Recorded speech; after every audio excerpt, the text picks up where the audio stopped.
Welcome back to the channel. And as you can see, I am back from Sweden, but I'm still in this rental car. We have a lot to cover today, so let's jump right into it. Before we cover the update on my car and what's going on with that, and kind of just show you some pictures, give you a rundown what it's going to cost to get it fixed, the breakdown of total cost out of pocket, because I am not using my insurance to cover this. I don't want my premiums to go up. They actually just lowered. So there's that. I do want to talk a little bit about Sweden and show you guys some really good footage from me trying a couple of restaurants at the airport in Sweden, and talk about why I didn't film anything at the airport in Amsterdam when I got there. So let's just get right into it. First, Sweden was a opportunity of a lifetime trip. I was extremely happy to be there. I just want to cover a few things. I wasn't cold the whole time. The ICE Hotel does have buildings that remain open. One building, the reception building, remains open till 10 o'clock at night. There's a nice big table in there with plug outlets, comfortable chairs if you need to get some work done, a flat screen TV. You can buy coffee, all kinds of stuff there. It's very warm. It's a comfortable area. Also, to the bar where you saw me drink a beer, they stay open till midnight. Lots of comfortable seating, very warm, fireplace. You can get food, drinks, hang out, chill, warm up there. And then finally, the place where my room was at, where I stored my stuff, that stays open 24 hours. So if you want to hang out there until you go to bed, you could do that. If you're one of the guests who either got an ice room, an ice suite, or an ice deluxe suite, and you can't make it throughout the night, it's just too cold for you to make it, you can go in there and warm up. They have all kinds of seating, couches, bean bags, just everything. It's very comfortable. So I was warm. I wasn't cold the whole time. Two, I did see several people, enough for me to address it, in the comment section, talking about how they feel sorry for the Huskies. They look like they're suffering. They're cold. Why are they out in the cold? Why is their home out in the cold? Is there a warm building they can go into? And this is kind of what the trainers told me. These are the people that work at the kennel that works with these Huskies 24/7. They, each of them have a certain amount of Huskies they work with. They told us like this: these Huskies absolutely love the cold. You can't get them anywhere warm. They don't want to be anywhere warm. They say actually, the challenge is making sure that they train them smartly in the summertime, because the challenge is to keep them very cool. They don't want the Huskies to overheat, because they will overheat. These Huskies do not like heat. They love the winter. They love the cold. So the challenge is in the summertime, trying to keep them cool. So they train them at specific times. They don't train them as long as they do in the wintertime, because again, they will overheat.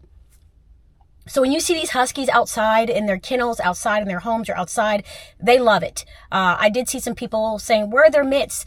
I was told that as these Huskies get older, they don't need mitts. Their body, their fur, the skin on their feet, it has adapted to the cold.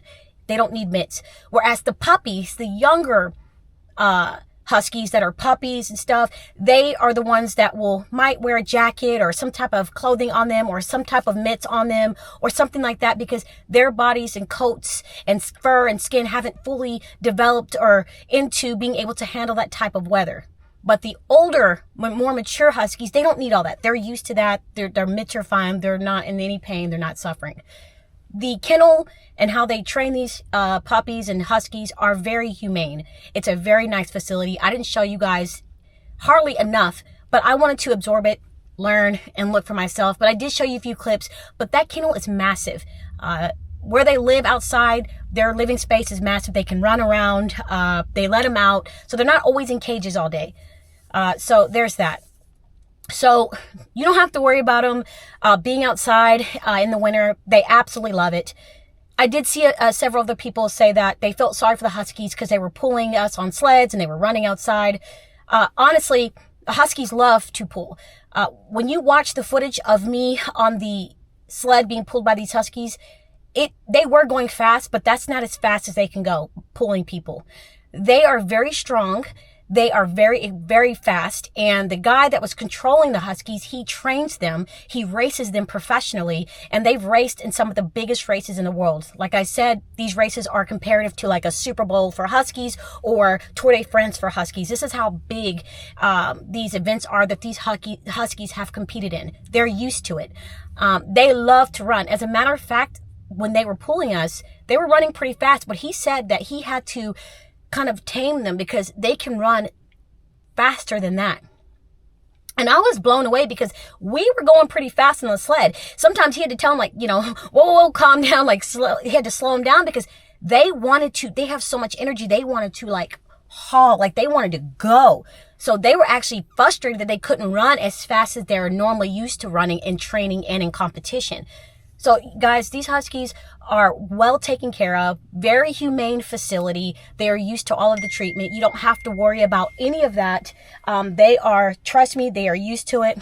Everything's fine. So there's that. Now, let me show you the footage of me arriving to the airport in Sweden as I'm making my way home.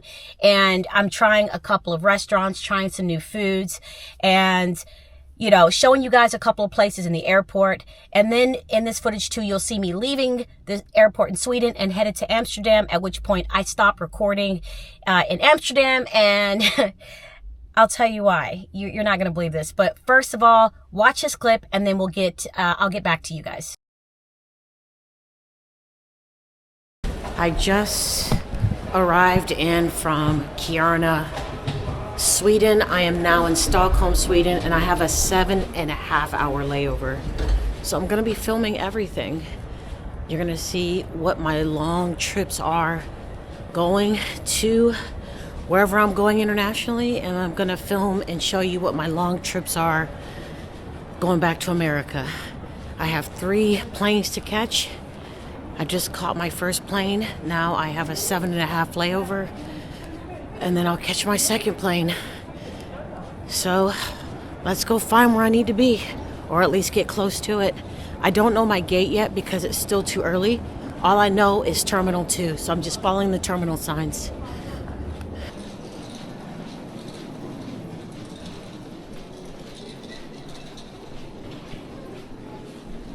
Hopefully I'm right. It says no re-entry, so we're stuck. This is a real nice airport. So I'm filming with a different frame per second. I'm filming with 25 frame per second because I'm in Europe. And Europe is different than America at 24 or 30 frame per second. Hopefully this turns out good. It's purely an experiment. Because when I was at the Ice Hotel, I filmed in 24 frame per second, so you might notice that in some of the scenes the lights may be flickering just a tad bit. So hopefully next time I go to Europe and come back, I won't make that mistake. Maybe we should go to 7-Eleven and check it out. Why not? I've got a long time before I can leave, but all right, we're at 7-Eleven. First thing I noticed is they have a salad bar at 7-Eleven. Like, that's insane. Fresh vegetables that you can make you a salad. Also too, they have all of this. We don't have that in America for sure. That's why I love coming to these 7-Elevens in different countries, because you get to see kind of what they have. And look at those cupcakes. You get those at bakeries. You don't get that at 7-Eleven in America. Oh my gosh, look at that. Oh, it's too early. And they have all these wonderful sandwiches just like they did in Norway. This is one of my favorite candies that I've tried so far in any country. I bought one before I left the Ice Hotel. They sold them there, but I'm gonna buy another one because these are I just cannot. They are so incredibly good. And I'll try one for you guys on camera, but later on. Oh, they have these in America. That's cool. Alright. Alright, so let's buy this. I didn't see anything different at this 7-Eleven other than this. This looks good. Looks like chocolate and caramel. That looks fantastic. Oh my gosh. Girl, we're just gonna get this.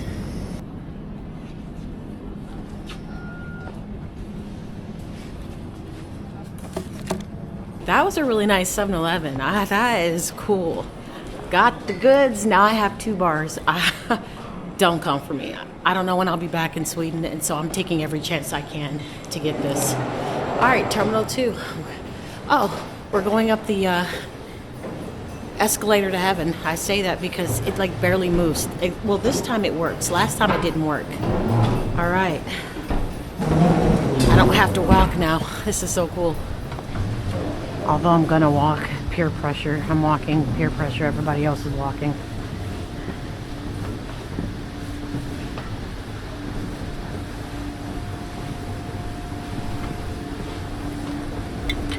You okay? Getting a good leg workout. I noticed too in Europe they have these 4X places, I guess like crypto, or I know Forex is big in America, but they actually have Forex machines here in Europe. So if you're big in Forex, I don't know. Okay, I remember this place. I think there's a McDonald's here that we might just stop and eat because we have plenty of time. Taco bar. That's nice. I'm happy. Yep, there's a McDonald's. So Terminal 2 is straight ahead. So we're gonna go to McDonald's and try McDonald's in Sweden. Even if it's in the airport, we're still in Sweden. Like I said, I got over 7 hours. Look at that Volvo. Is that just a European thing? Yeah, I noticed the lights in the Volvo, but everything else looks good. Like those lights look good. So that's kind of weird. They even have like a pharmacy. That's insane. A whole pharmacy inside of the airport.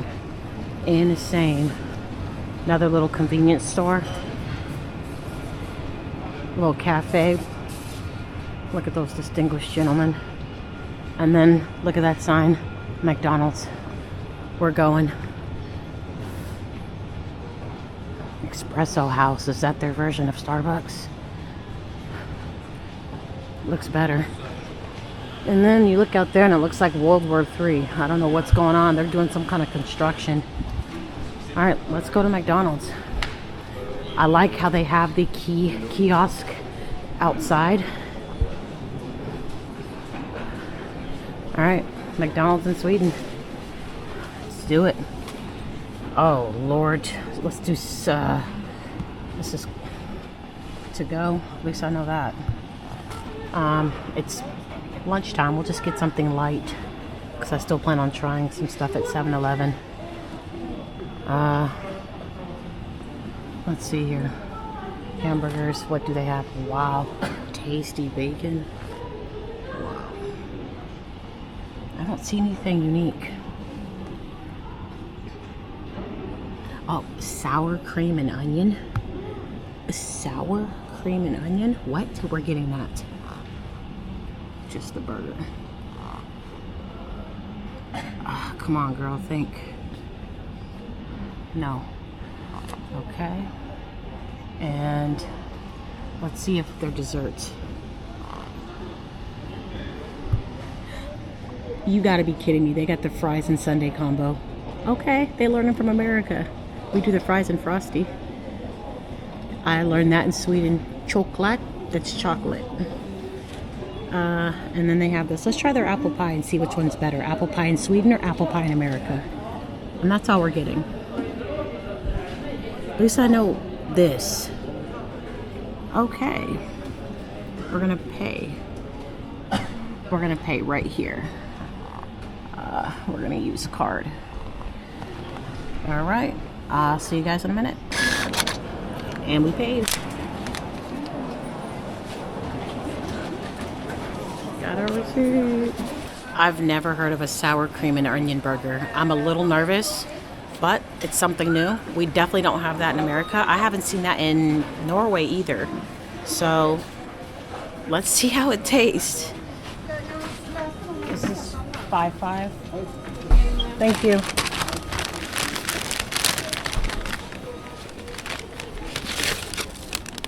Apple pie.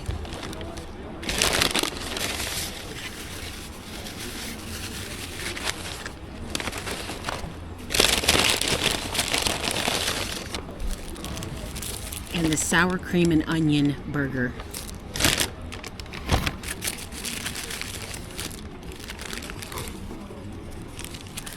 This is crazy.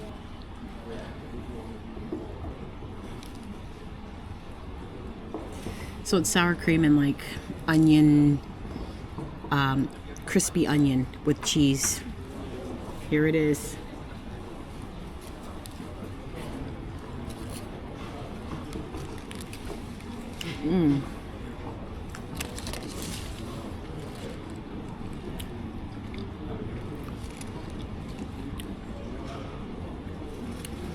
That tastes really different. One more bite.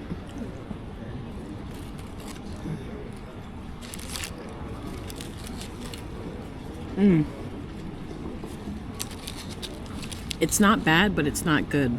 The sour cream, it's got like a sour kind of taste, like a tart. I mean, it's not spoiled, but it's sour cream. Theirs is a little more tart than our sour cream in America. The onions, it's the kind of onions that you put when you make the onion casserole, or green bean casserole for Thanksgiving, and you put those crispy onions on top from in the container. I can't think of it right now, but that's the kind of onions is on this burger. I don't know about this one, fam. Would I get this again? Absolutely not. I mean, I'm happy that I tried something unique, but sour cream on a burger? Nope. Let's try this apple pie. Ooh.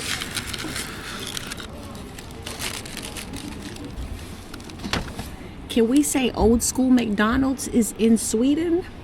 Look at that. They deep fried this mug. That's how the apple pies in America used to be until they got cheap and gave us the old cold ones.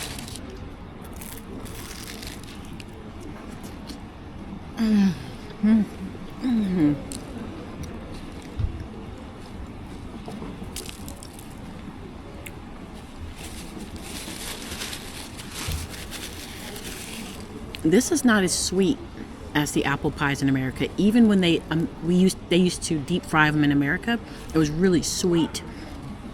This is not as sweet. It's a subtle sweet. That's what I've noticed about stuff in Europe that I've tried. Their sweets aren't as sweet as ours in America. It's like just right sweet.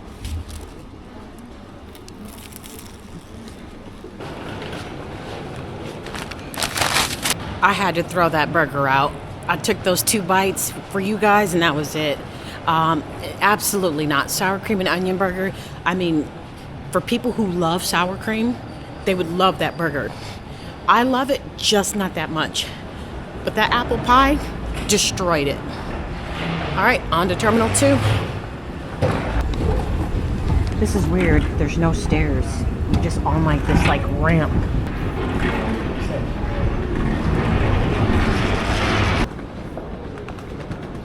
So I got about a 10-minute walk to Terminal 2. I did ask, but we're on the right track. Also, too, you see it up there. Terminal 2. Oh, fam. That burger. Got an aftertaste in my mouth. No, thank you. Oh, no. Whoa. What was I thinking?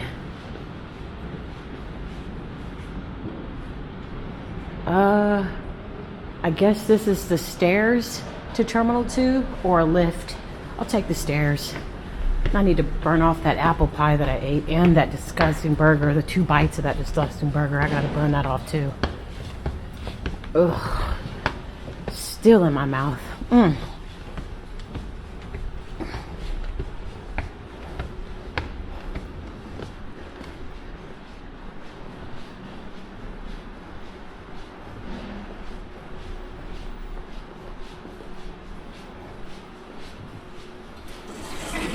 I found my gate. Maybe I should have not checked in so early, but it's okay. We are in a duty-free shop, so I'm going to show you guys a little bit of the cool things in here, and then we're going to leave and go find some food. First cool thing is their candy selection. Check this out. Look at this. This is a sucker, fam. Like, that's insane. I'm thinking it's like a fake sucker with like suckers inside, but nonetheless, that's a ridiculous amount of candy.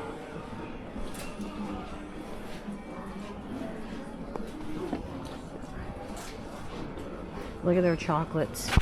That's why I don't come to these places, because they have all these kind of different kind of chocolates. Milk chocolate and hazelnut. I mean, milk chocolate, cranberries, almonds, and hazelnut. This is my favorite kind of bar, but look how big it is. Like, should I get that? I might get it off camera and not tell you guys. Full disclosure. I mean, look at this mug. Milk chocolate with almonds. Oh, and we're talking, this is Swedish chocolate. So this stuff is good. I know it says Nestle, but I bet you this was made in Sweden. It has to be. Anyways, Norway had the best chocolate, and then now Sweden has good chocolate. It's kind of similar, but yeah, I just love their candy selection. You get these little mini things that you can get here. Like, isn't that insane? But that's why I like these kind of duty-free shops. I mean, everything is giant. Like, do you need a Mentos for the next 365 days? I still got a little over 4 hours before my flight takes off, but there is a restaurant upstairs. So let's go see. It's a bar and lounge type thing. Let's see what it's looking like. I might sit and have something to eat.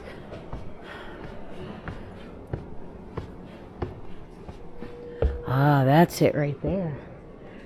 Huh, there's nobody there. Like, do I really want to eat here? Let me just take a look around. I ordered Swedish meatballs. I'm in Sweden. What else would I order? A burger? Absolutely not. IKEA has Swedish meatballs, and yeah, that's IKEA in America. I want Swedish meatballs in Sweden, so this will be my first time trying Swedish meatballs in Sweden. I bet you they're going to be fantastic. So here's the restaurant. I mean, it's nice, and it is just a very beautiful restaurant. Very quiet. I love it. So, food is here. All this looks really, really good. Mashed potatoes, Swedish meatballs with gravy, lichen berries, and pickles or something.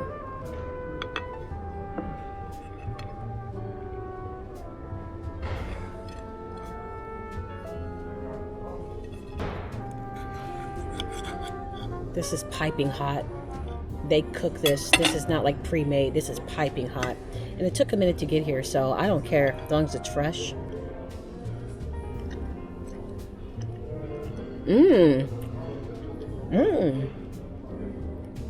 Well, that's good. I don't know what kind of... It's a mixture of meat. It's not just beef. It's other meat. It's flavored very well. I don't know what kind of meat this is. It's so good.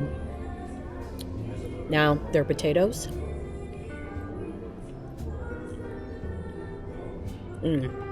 Ooh. Let me get another bite. It's the best potatoes I've ever had in my entire life. Now, these are lichen berries. I think I said that right. The restaurant at the Ice Hotel, lichen berries and everything. I mean, I guess it's a staple here in Sweden. Very tart.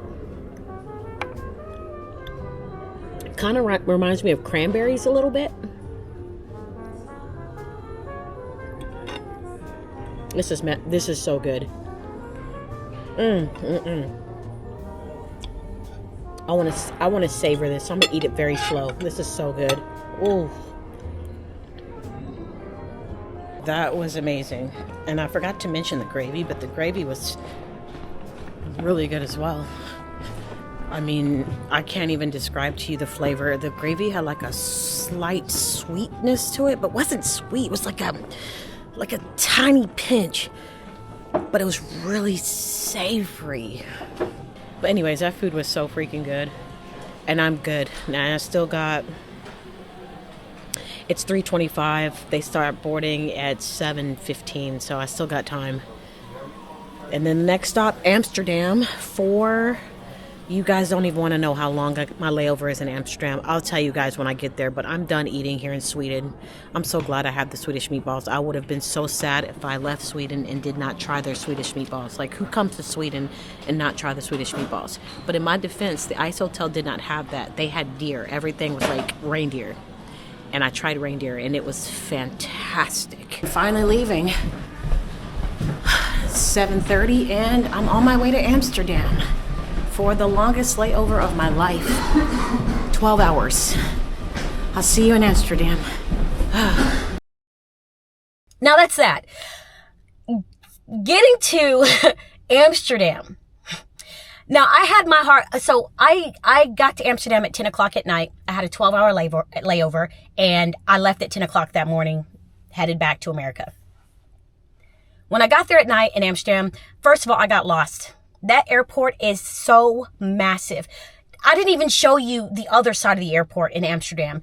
There's two sides. One side, the side that I was on when I left Sweden and came through Amsterdam, I'd never been on that side. It was a train station combined with an airport, combined with restaurants from like a McDonald's. I saw Starbucks, all kind of restaurants, all kind of shopping. It was just huge. It looked like a massive like train station / mall / eatery place. I don't even know how to describe it, but I got lost. And since it was 10 o'clock at night, there was really no employees there or I could find anybody to ask, like, how do I get to security so I can go through security and go to my gate? Like, I was lost. I was a little nervous. I was walking. I had to turn around and go back to the beginning and just stand there and be like, girl, what are you going to do? The signs were not there pointing me anywhere. There was no signs telling me where to go. Like, it was confusing when I got to Amsterdam on this section of the airport. I'm so grateful that I found a security guard because Amsterdam has so many security guards. Like, Amsterdam airport has so many security guards. And I ran into one of them and I said, sir, I know you're security, but I'm lost. I'm trying to get to this gate. I need to, where do I go? And so thankfully he helped me because I was lost. I was nervous. I wasn't nervous in the fact that I'm going to miss my plane because I still had like 12 hours to find my way, but that airport was insane. Like, insane. And so I found my way. I go through security, everything's fine, and then I'm headed to my gate. I'm like, you know what? I'm in Amsterdam airport. Let me try a little snack. They had this like little cafe, little like eatery place that was open. Everything else was closed because it was at night. But they had this little eatery place where you can get like breakfast items. They were making fresh bread, fresh breakfast stuff. Just a lot of like pastries. Like, I'm like, okay, let me get something. So as I'm walking to this like cafe kind of area, that the only place that's open, they had some nice tables, They had some nice tables. People were sitting down. They were eating. I look off to my right and I saw like 5 or 6 mice running around. And I'm like, does anybody see these mice just like out here living their best life? I mean, there were mice everywhere. I have never seen that before. But also too, in fairness, there was construction in that area. I saw forklifts and stuff like that. So it might have been like an open area or something where they were working on a piece of the airport that had like little holes or holes in the wall leading towards the outside. And it was cold. So I was like, you know what? I'm not going to get nothing to eat because my appetite was full. I saw like 6 mice just running around. So I was like, I am terrified of mice. Deathly, paralyzing fear of mice. Paralyzing fear. You can tell me 1,000 times that mice are so nice and safe, but my fear of mice is paralyzing. So I was like, I can't do this. Like, I can't even walk up to the counter because the mice are just like congregating in that area where they're cooking. It's just everywhere, right there. So I'm like, let me just head to my gate. As I'm walking to my gate, I'm seeing security walking around. Mind you, this airport has a ton of security officers everywhere. You don't see the same one more than twice. There's so many security guards walking around, which is awesome, right?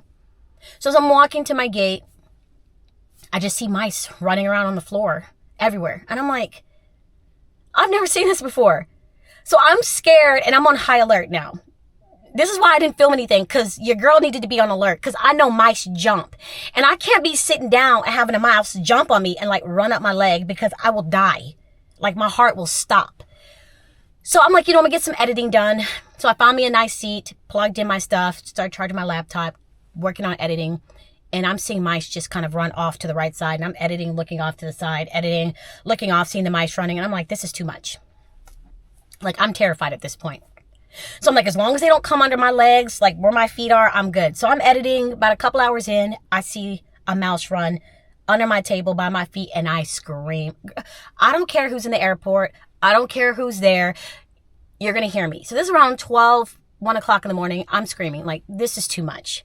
There's a guy behind me. I didn't know it until I heard him laughing. He's like, it's okay. He started laughing. I was like, go, get out of here. I'm yelling at the mouse, kicking up under the table. The mouse runs off. And fam, that's why I didn't record anything in the Amsterdam airport. I was on high alert. Everything was heightened, my senses, and I could not do the mice. Like, I don't do mice. I just don't. But around 5 o'clock, people started kind of coming into the airport, started getting real busy. 5:30, even more busy. 6 in the morning, extremely busy.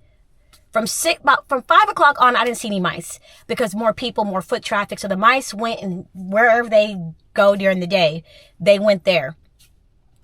That's why I didn't record anything in the Amsterdam airport, because I was just too afraid. There was just mice everywhere, and I just kept imagining a mouse running up my leg, and I just could not do it. Like, it was not happening. So there is all of that.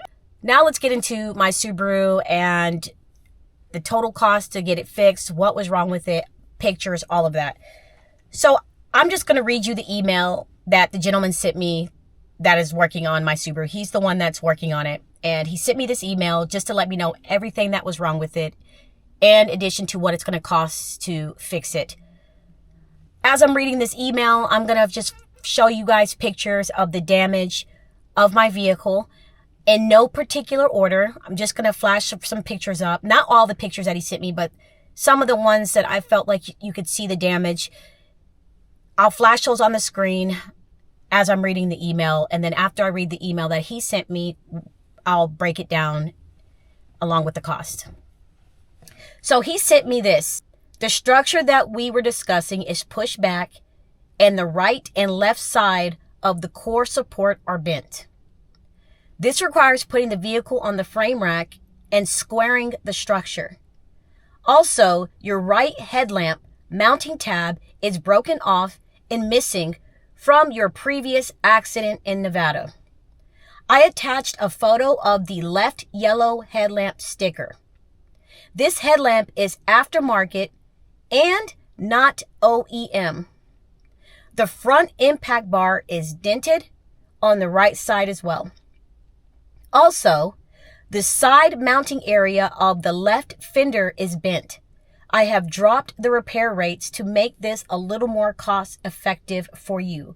Please let me know how you would like to proceed. First of all, I thanked him tremendously for dropping the price. It did alleviate a lot from me, and I'm forever grateful for him for doing that, because he literally did not have to do that. Secondly, when he told me everything that was messed up, he said the headlamp, the right headlamp is messed up for my previous accident. That was in Vegas when the lady hit me and messed up that whole side. Gerber Glass and Collision in Nevada did not do a good job of just repairing the vehicle after the accident. There was still some residual damage that they did not even touch. There's no need of me getting upset. It happened, but I will be calling them and letting them know everything that was messed up and seeing if there's a way forward to make amends on that, because they did not fix that. And that is something my insurance company covered and I covered. So I expect good work. So there's that. But as you can see, there is a lot of damage that was done to the vehicle that didn't happen while I had the vehicle. It happened before I bought the vehicle. The whole frame is bent in. Not only the front frame is bent in, but the side of the frame is bent in. They had to put that on a rack to square it. Aftermarket items being used. All of that, I was not made aware of when I bought the vehicle. I was not made aware of any of this. So all of this damage happened before I bought the vehicle. And the damage is so severe that I don't care, but I believe in my heart of hearts that the dealership in Florida that sold me this vehicle, the Subaru, knew that damage had been done, and they said nothing about it to me. You know, so there's a lot. So the total cost for me to fix the vehicle, the total cost to fix the vehicle, what I'm gonna do is give you guys the total cost, right? Because I already said I'm not using my insurance company because I don't want my premiums to go up, so the burden lies on me. I'm grateful that I do have an emergency fund, and that emergency fund is strictly for my van repairs and anything that goes wrong with that, and Subaru repairs and anything that goes wrong with that. And not just repairs, but the cost of a rental or the cost of, a hotel or something like that. Now, mind you, I do have renter's insurance. Again, I'll say I do have it for those that are wondering, why did you get a rental? Why not go to your insurance company? I'm not using my insurance company for none of this. I'm taking all of the burden on me. I think in the long run, it'll be better for me just to have lower premiums than to have higher premiums and have them step in and help. No. So, and they would only be honestly helping with the damaged grill, right? You understand that, because that's the only claim I can make. I can't make a claim for the actual bent frame and all of that. That happened before I bought the vehicle. So I can't make a claim for that. So the only thing they would be helping with is the grill and the emblem, right? All that got messed up when that metal piece went through my grill.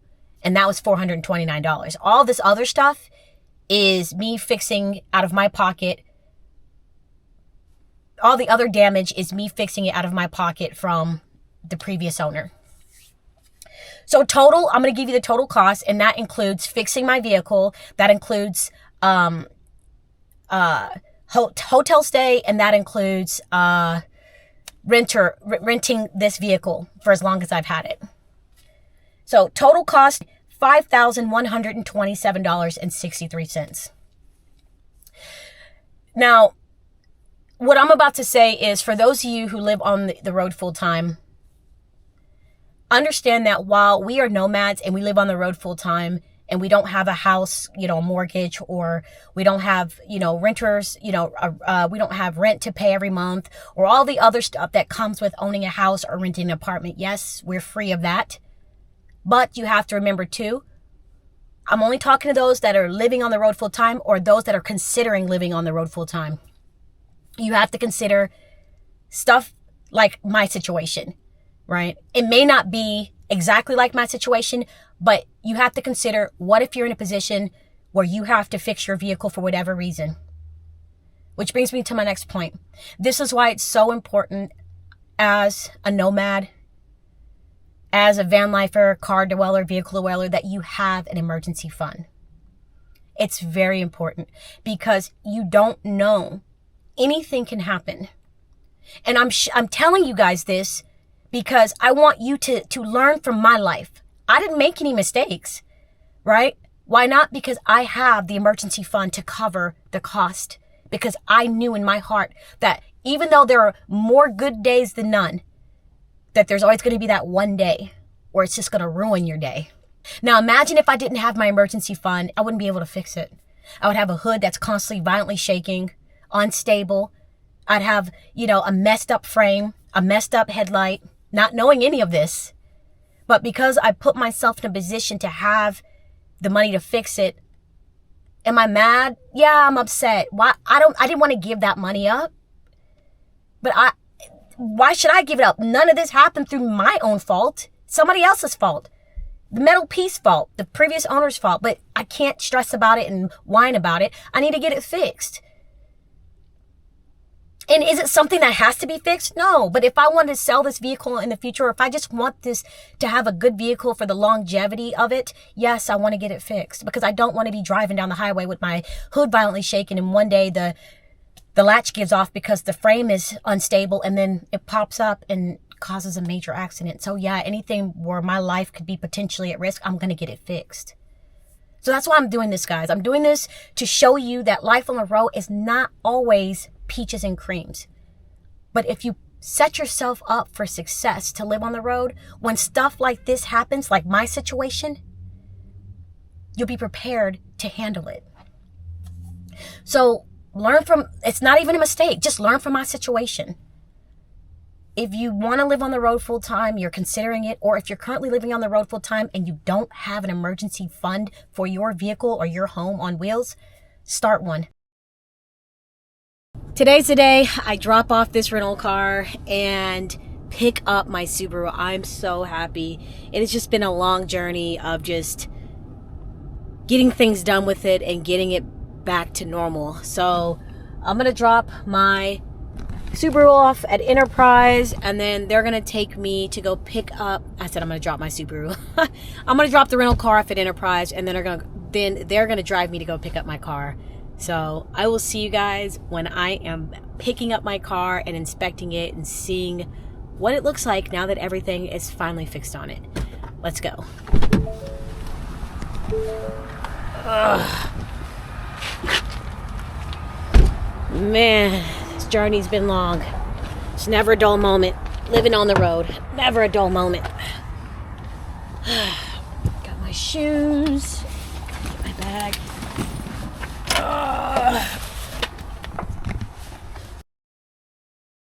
I finally got my Subaru back. I'm back in my baby. Oh my gosh, I've missed her. Everything looks fantastic. The gentleman, the genius, the mechanic at Gerber Glass and Collision took care of me. He was amazing, and my car is back to normal. Let me show you what my baby is looking like before I get out of here, because I have a lot to do. Okay. We are back. As you can see, it is flushed. The grill is fixed, and emblem is fixed. It's flushed, and this was the aftermarket headlight. If you remember from my accident in Vegas, this side got hit. Nothing was wrong with this side. After the Gerber Glass and Collision in Vegas fixed it, so I take everything back. This side was fine. They did a good job. This side was the aftermarket headlight, and this was the one that had broken screws behind it. It wasn't attached properly, and they definitely didn't report it to their insurance company, or I would have known. And the whole body of this frame, the whole frame, was pushed back, and they fixed it. So as you can see, this is flushed. It's not sticking out, and you can see that it's hard. It is stuck on there. It's not moving. So we're all back to normal. Everything's fixed 100%. Oh, I'm so happy. They did a great job. Everything looks good. I'm happy. I'm satisfied, and we are good to go.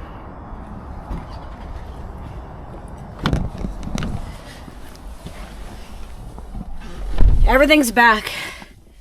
It was costly, but longevity wise, it was worth it. I have all of the paperwork. I have all of the photos and pictures that he sent me, and I will be contacting corporate office via email, sending all of the images and everything, and by phone. Even if they don't do anything, I need to report this Subaru dealership in Florida, and I will be leaving a very bad Yelp review so that people will know not to trust this dealership.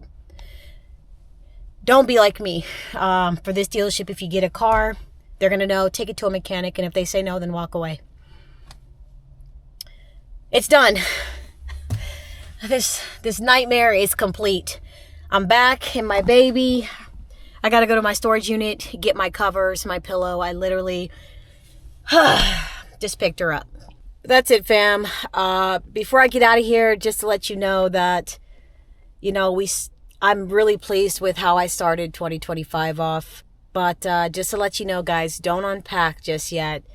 This year is going to be a lot of fun, a lot of exploration, a lot of, you know, travel, you know, some pretty cool international destinations. So keep your bags packed. So just don't unpack just yet. This year is going to be an unforgettable year. It's going to be amazing. Thank you so much for your continued support. It means the world to me. But I'm out. Thanks for watching. And as always, I'll see you guys in my next video. Take care. Peace.